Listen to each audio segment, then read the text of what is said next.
If you live in an urban situation and you want to do some survival prepping, you gotta have lots of guns and lots of ammo and lots of sharp knives and be ready to jump off of tall buildings to battle roving gangs with your bare teeth, right?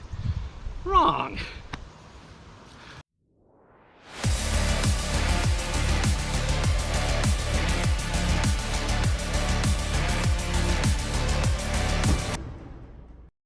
If you live in a city and you encounter a situation where, social order is disrupted, whether it's a minor disruption or whether it's some catastrophic scenario, or maybe it's just, a disruption to your life balance. Maybe you lost your job, maybe you're behind on bills, maybe you don't have grocery money, whatever it is, aside from shelter, food and water are the most important things you need, right? So you might be thinking, no shies of Sherlock, I got that. Wow, how are you helping? Well, if you've given it, even a little bit of thought, you've already concluded that, it'd be nice, no matter what, to have a little bit of food storage to fall back on. That said, not everybody has, a couple $1,000 laying around on the kitchen table that they can invest in food storage items, right? Wanting food storage and having the ability to obtain it is another thing, right? If wishes were fishes, we'd all have a fry. If horse crap were biscuits, we'd eat till we die. I think, wasn't it Shakespeare that said that? I might be wrong. Anyway, the reality is most folks living in urban areas are on tight budgets, just like so many other people in the USA right now. How can you go out and buy a bunch of food storage stock when your budget's so tight, when you're barely making ends meet? I get it. And the trick is, I think, to build up incrementally. So start small, start really small, little by little, one can at a time. Start building up emergency food stock, without tanking your finances. So some of the examples of the types of canned, freeze-dried food that I've invested in over the past little while. I have a raid on the table in front of me. Now I've just grabbed these at random from my food storage. I'm not pitching any particular brand, so if coincidentally some of these brands are the same, like I said, it's coincidence. I get things that seem to be, good quality. I like to sample them just so that I'll know in the moment of truth it'll be a good food item. Now I like to get a variety of fruits and vegetables and various kinds of food items so that you're not all it's not all 75 cans of pancake mix or something like that. But in general, I think you'd want to get something that you don't mind eating. That said, when push comes to shove, it's not about whether something tastes good or whether that's your favorite food or whatever. It's caloric content to sustain your life until better times. So here's an example of some of the freeze-dried food items I like to get. And like I said, if you don't have hundreds of dollars to throw down for a bunch of freeze-dried food, buy one at a time. These are not, depending on the item, they're not that expensive. So for example, this is a freeze-dried pulled pork. I have a bunch of different kinds of meat, canned meats. The shelf life on these things is really long. So they're gonna last in if you keep it in a cool, dry spot. Don't put it out on your front lawn in the sun. They're gonna last for a long time. This one's pulled pork. What do we have here? Freeze-dried strawberries. Now these, the last time I looked at the price on these, you might get this this might cost $20, something like that. Broccoli. I can't stand broccoli, but people keep telling me I need to eat vegetables, so there you go. Again, maybe like in the range of, for a number 10 can like this, maybe $20 for that. One of the food storage items that I think is a really good investment is milk. Get dried milk as much as you can. in a really difficult situation, you could survive on just milk powder. A lot of caloric content. Also, a second to that is dried eggs, egg powder. Again, if you're saying, "Oh, I'm a vegetarian," guess what? Not if it hits the fan. You're not. You're an omnivore. Whatever you eat, whatever you have to eat to survive, that's what you're going to eat. And what do we have here? Peanut butter powder. Again, I just grabbed these at random. Peanut butter powder. You might say, "Yuck, I hate peanut butter." Well, beside the point, isn't it? A lot of calories there to sustain your life for a long time. And here we go, butter powder. You might also be thinking, "Yuck, that sounds disgusting." Might be. I've never opened this to taste it because it kind of sounds disgusting to me too. But there's a lot of calories in this. Again, you could live for a long, long time with a number 10 can of powdered butter. So, and like you said, the shelf life on these things is really good. When they start getting to a few years old, then you might want to consider putting into place a policy of rotating your stock. Start, maybe this is 5 years old, buy a new can, start putting that one in your smoothie, whatever. Rotate your stock. It wouldn't take you, buying a can every week or two or every month. You'd have a pretty good food storage supply put together in a year.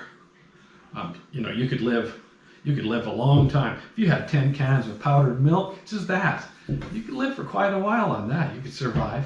You wouldn't be the happiest person, but you'd be alive. Now, something else you might consider is you can buy these things. They're like sets that they have prepackaged with all these different meals broken down and in a convenient bucket. Inside they're vacuum sealed packs. As far as bang for your buck, it might be expedient to get storage food that way, but I think bang for your buck, number 10 cans is the way to go, really. Okay, so if you have the budget, and you want a hardcore food storage item that you can depend on, you can throw in the back of your closet, and 10 years later when you need it, you can pull it out and it'll save your life. Then, the good old military ready to eat food packets might be the way to go. You can snag a case of these for a few $100, and they last for a long time. That said, here's my caveat. These new MREs, and it doesn't matter what do we have here. We have spaghetti with beef sauce and chicken noodles and vegetable. All of these, regardless of the brand, in my opinion, are absolutely vile. They're just so disgusting, but they have a long shelf life. And the old Vietnam War era sea rats, at least in my memory, were very satisfying. They were good. It was pretty good food, depending on the menu choices. Anybody who ever went through that, I think you'll concur, with the exception of beans and mother effers. Pretty much, when you're hungry, they really hit the spot and have some good energy. But maybe I'm delusional. Maybe they were nasty, but I was just really hungry. Anyway, these new military rations, you'd think that they would have been able to improve the flavor a little bit, but no, it's pretty disappointing. They're nasty. I've tasted a lot of different brands. We're talking like mummified dog feces levels of yick. But it's energy, and it'll last a long time, and that's really the key point, isn't it? Now, and something else I should add about this: if you're ever in a situation where you're eating MREs, you eat MREs on only MREs for a couple of weeks, we're talking Elvis Presley levels of constipation.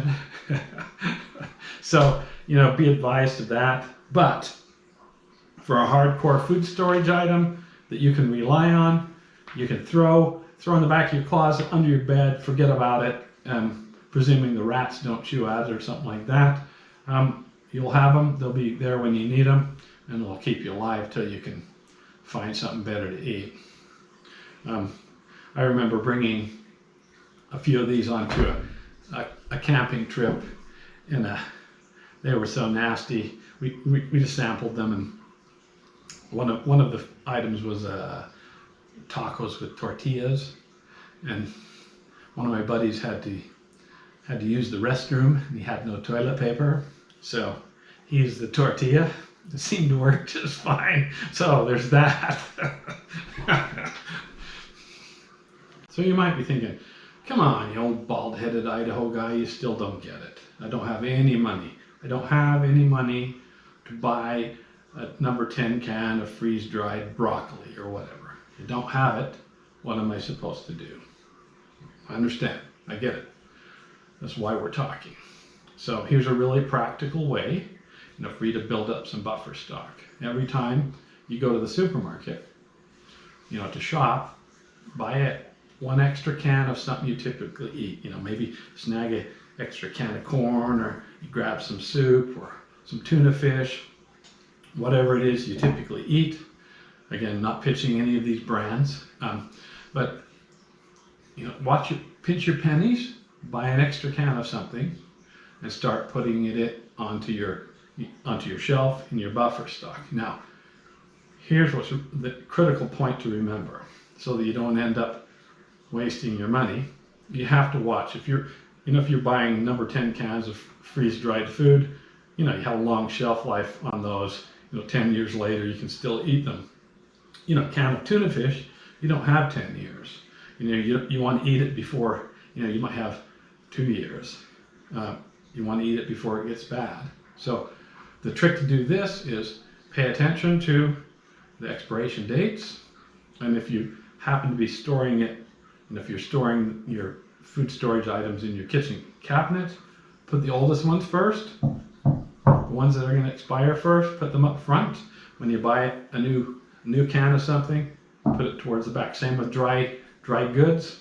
If you're buying noodles or whatever, put the oldest ones up front, put the new ones towards the back, and then draw off of your food stock, and little by little build it up. And every once in a while, when you see a can of soup on sale, or snag a can of beans or whatever, start adding it to your food storage items. Now, I've seen people who have very limited space. I mean, just tiny space, or like live in big cities and with shared kitchens. Get a plastic bin or a cardboard box and put it under your bed or in the back of your closet, and start putting your food storage items in there and manage them carefully. Create a buffer stock of food, and then draw from that and eat from it on a regular basis, so you turn over your stock, but you have a buffer stock, so that if things go bad, you have something to fall back on. So to whatever degree you can, start building up some level of food items in your house. Even if the world doesn't fall apart, and I sincerely hope it doesn't, you're going to be ready to, you're going to have something you can fall back on in hard times. You're not going to have to go hungry.